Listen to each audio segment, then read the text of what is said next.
L'Europe et la Chine ont un rôle à jouer pour poser, avec d'autres partenaires, les fondations d'une gouvernance économique mondiale équitable, solide, fondée sur des règles et non sur la loi du plus fort. Et ces déséquilibres qui s'accumulent aujourd'hui ne sont pas soutenables.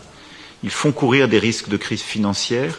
Ils mettent en péril notre capacité à croître ensemble. C'est pourquoi je suis convaincu que nous avons à gagner, à mieux nous coordonner. Et l'accord d'ailleurs qui a été signé aujourd'hui, les accords, vont dans ce sens, qui permettent de rétablir des termes d'une coopération bilatérale, mais aussi d'un dialogue multilatéral plus coopératif. Au fond, l'Europe doit se réformer pour être plus compétitive et investir davantage. La Chine doit poursuivre cet agenda de renforcement de sa consommation domestique.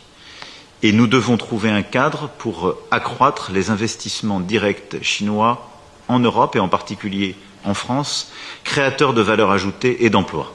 Nous avons d'ailleurs plusieurs succès récents, je pense à ce que nous avons su faire en termes de batteries électriques. C'est cet agenda qu'il faut poursuivre. Je me félicite également de votre volonté réaffirmée à l'instant de favoriser l'accès au marché chinois pour les produits français et en particulier dans le secteur de l'agroalimentaire.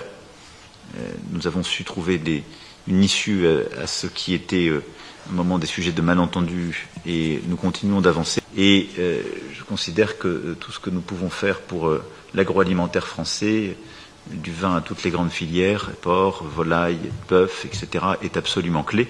De la même manière que nous voulons continuer en matière d'aéronautique, de nucléaire civil, de recherche, comme les accords aujourd'hui aussi ont permis de le faire.